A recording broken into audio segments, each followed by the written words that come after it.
Happy second day of spring. Within a number of pagan traditions, we celebrate the first day of spring as Ostra, and because I was raised Lutheran, I consider the end of March and all of April to be the season of Ostra. Spring is a season of growth, and if you have any experience tending to plants or really any new life, you know that trusting the process is everything. And when Spirit led me towards poetry instead of homiletics, who was I to say no? Of course, I said no anyway.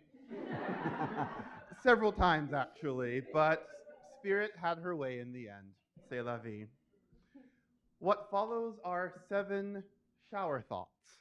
Those random thoughts that pop into your head when you're taking a shower or brushing your teeth or getting ready for bed or otherwise not actively trying to use your brain. And in that silence, we receive our best and worst hot takes.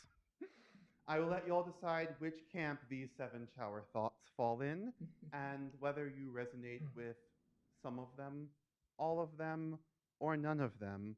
I want to thank you for being here and being a part of what we're building here together.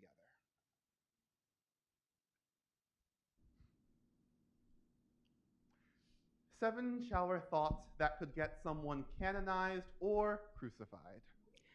7 pensamientos de lluvia que podrían hacer que alguien sea canonizado o crucificado.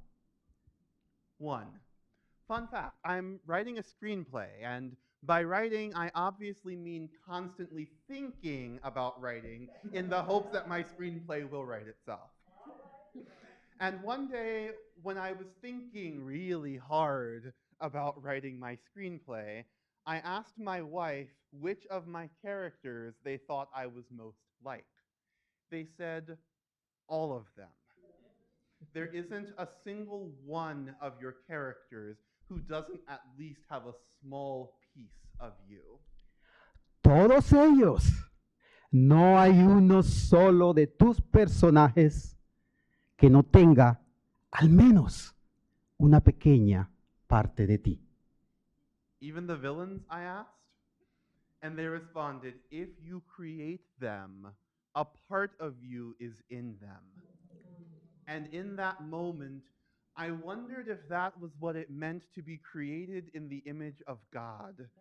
That even those things we deem profane and unholy point towards that which we call divine. Me preguntaba si eso era lo que significaba ser creado a imagen de Dios. Que incluso aquellas cosas que consideramos profanas apuntan hacia lo que llamamos divino. 2. I am the proud mother of 2 furry babies and 2 scaly babies. People are often surprised to hear me say that our ball python is our cuddliest child, and that of our 4 children, only 2 have ever bitten me, and neither of them were the snakes. Spoiler alert, it was the rabbits. And one day, when Mr. Bunn jumped up on our dresser and almost knocked over the TV, I pointed at him and said, "Get down from there." And in that moment, I realized that I had become my mother. I say this to say that I wonder which parts of us come from the gods who created us. Lo señalé y le dije, ¡baja de allí! Y en ese momento me di cuenta que me había convertido en mi madre. Digo esto para decir que me pregunto qué parte de nosotros provienen de los dioses que nos crearon. If someone tells me that I'm jealous or arrogant, and I look to the sky and say, I get it honestly, would God strike me down for my smart mouth or recognize that I get my tactless honesty from him as well? 3. As I prepared to write this poem, I heard the familiar sound of naughty rabbits nibbling on that which was not good for food. I would scold them, resume what I was doing, then scold them again when they did it again. They know better. I know better. And I also know that we have created space for them to misbehave without ever being in danger. Ellos saben mejor. Lo sé mejor. Y también sé que hemos creado un espacio para que se porten mal sin estar en peligro. Perhaps this is what my mom might call a teachable moment. 4. I'm a firm believer that everyone should have at least one random, pointless question to ask potential partners and, more importantly, potential friends. I have several, but my favorite might just be, what is your favorite food group? Mine is fruit. My mom once told the story of 2-year-old Maddie who unsupervised ate 3 pounds of strawberries and got sick. Pulling from the deepest recesses of my memory, I said, I thought I got sick from eating too many grapes, not too many strawberries. She shook her head and said, no, that happened when you were 3. All I'm saying is that my ancestors did not forage and farm for flowers and fruit for me to forego the forbidden allure of fructose. And if it were me in the Garden of Eden, I would have only lasted as long as it took me to try all the other fruits. I am no different than them.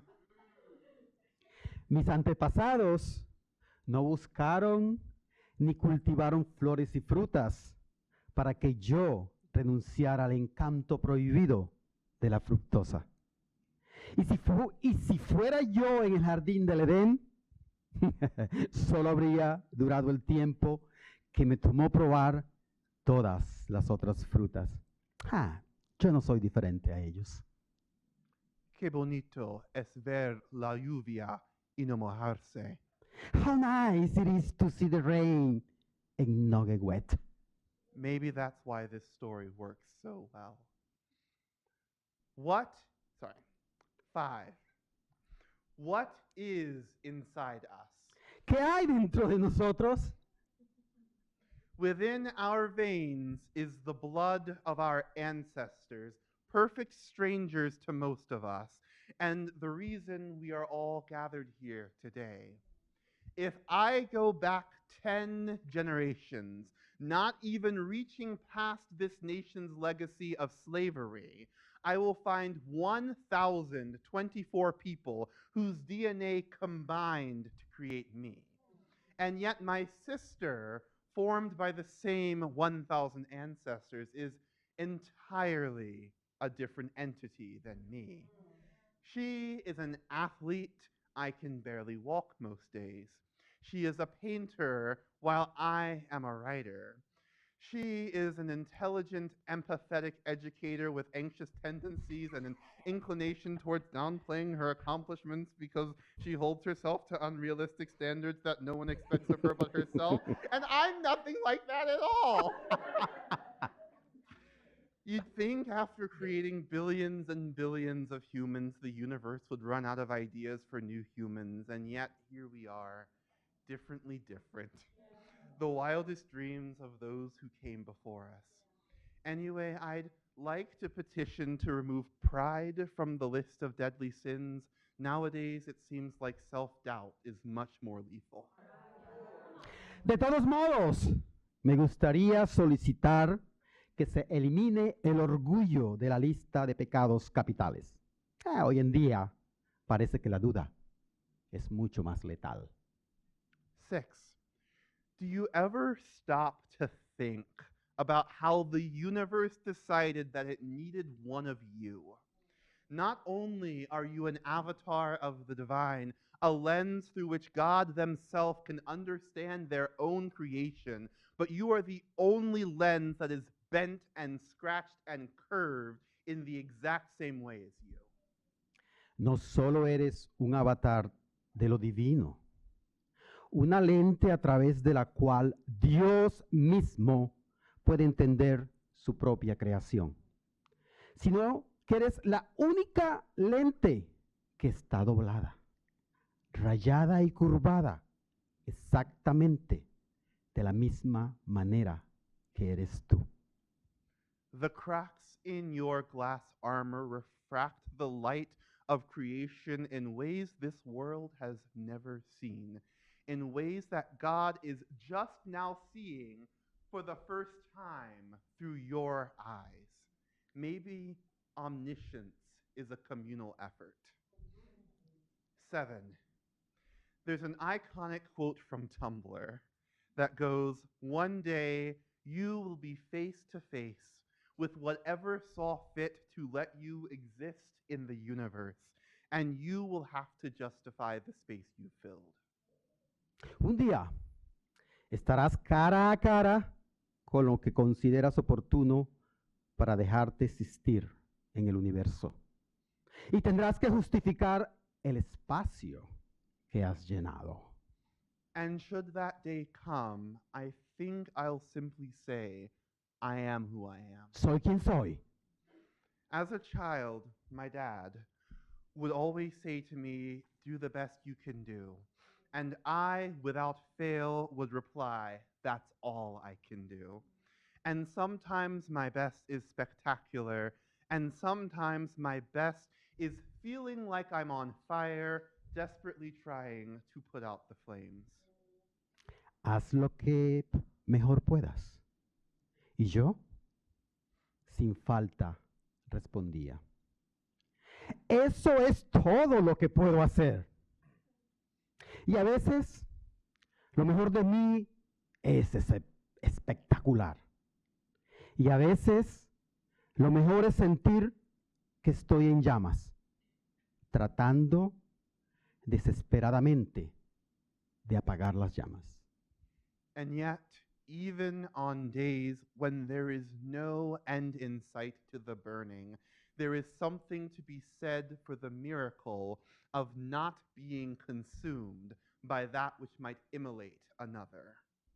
So rejoice, dear one, child of the earth and sky, child of the animals and trees and of the gods themselves. You stand on sacred ground, newly thawed, ready to flourish.